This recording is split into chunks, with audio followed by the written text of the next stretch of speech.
Assalamualaikum warahmatullahi wabarakatuh. Jumpa kembali bersama kami Insan Mualaf. Jangan lupa like dan subscribe channel kami, agar selalu menghadirkan video-video terbaru tentang mualaf. Hidayah Islam dari Allah Subhanahu wa Ta'ala bisa datang kapan saja, di mana saja, dan kepada siapa saja. Inilah yang dialami seorang mualaf yang kini menjadi pelaksana tugas Ketua Umum Persatuan Islam Tionghoa Indonesia sebelum masuk Islam. Koh Denny Sanusi merupakan umat agama lain. Namun, jiwanya bergejolak. Padahal, Koh Denny masih duduk di bangku SMA yang biasanya anak muda tidak begitu memikirkan perkara agama, hingga suatu saat Koh Denny terus-menerus bertemu umat Islam di penjuru tempat. Dia makin merasa gelisah, bahkan sangat malas untuk ibadah di agamanya terdahulu. Akhirnya, Koh Denny memutuskan berkonsultasi dengan seorang ustadz. Dia disarankan berdoa sebelum tidur dengan menyebut, "Ya Tuhan." Sebutnya, "Ya Tuhan." Tuhan saja yang netral. Nah, itu saya tertarik, ujar Koh Denny Sanusi. Ia lantas penasaran dengan cara doa yang dimaksud sang ustadz. Koh Denny pun meminta bimbingan serta doa yang dipinta. Mudah saja, dia hanya perlu berdoa untuk ditunjukkan agama yang benar, baik di dunia maupun akhirat. Berdoa, "Ya Tuhan, tunjukkanlah saya agama yang mana dibenarkan di dunia dan di akhirat dan agama mana yang dapat menyelamatkan saya di dunia dan akhirat." Udah itu aja, tutur Koh Denny. Kebetulan esok harinya bulan Ramadan tiba. Ini seperti skenario dari Allah Subhanahu wa Ta'ala bagi Denny Sanusi. Entah karena apa, dia mendapat dorongan untuk ikut berpuasa. Padahal, Koh Denny belum menjadi seorang muslim kala itu. "Saya belum Islam, ada dorongan apa saya enggak paham, saya ikut puasa waktu itu. Sebulan penuh enggak kalah saya. Nah, sebelum mau tidur saya ikuti nasihat itu, doa," terang Koh Denny. Setelah berdoa sesuai arahan sang ustadz, Koh Denny Sanusi mendapat petunjuk dari Allah Subhanahu wa Ta'ala. Hidayah pertamanya adalah puasa. Kala mendengar azan, dia mengaku gemetar seketika, bahkan sempat pingsan beberapa saat.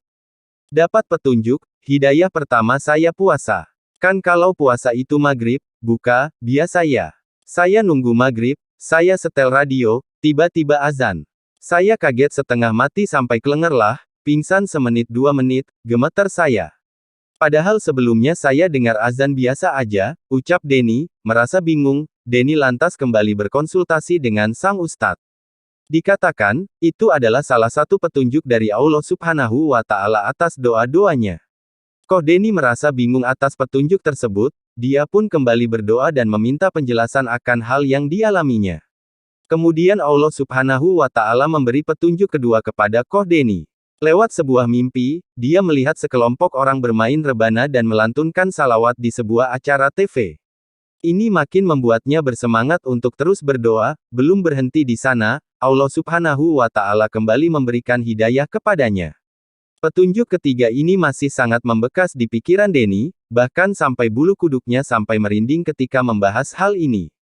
Diceritakan, sang ustadz menyarankan Denny untuk tidak tidur di sebuah malam Ramadan, yakni malam ke-27. Dia pun menuruti perkataan sang ustadz. Dalam perjalanan sepulang dari rumah sang ustadz, sekira jam 1 atau 2 pagi, Denny merasa ada yang menggandeng tangannya dan menuntun arahnya untuk berwudu. Tidak hanya itu, dia juga dituntun untuk melakukan sholat 2 rakaat. Denny mengaku tak membaca doa apapun kala itu. Tentu saja lantaran dirinya masih belum tahu apapun terkait agama Islam.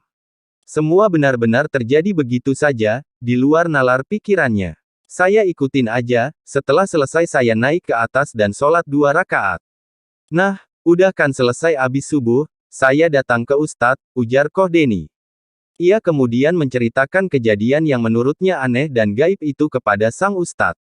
Dijelaskan, wudhu dan sholat adalah simbol yang identik dengan Islam. Kendati demikian, sang ustadz kembali menyerahkan pilihannya kepada Denny. "Gini aja deh, wudhu itu simbol Islam, sholat juga simbol Islam.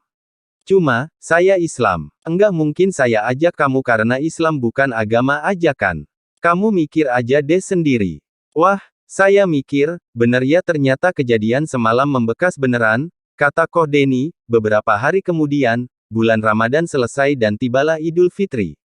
Saat itulah Denny Sanusi, yang masih berusia 19 tahun, mantap menjadi mualaf dan resmi memeluk agama Islam. Tanpa pikir panjang, dia pun mengikuti segala ajaran Islam, salah satunya melakukan khitan. Mulai dari situlah Koh Deni Sanusi percaya bahwa Allah Subhanahu wa Ta'ala memang benar ada dan kerap mendengar doa-doanya. Jadi doa saya itu ditunjukkan agama sama Allah itu dibuktikan, tandasnya.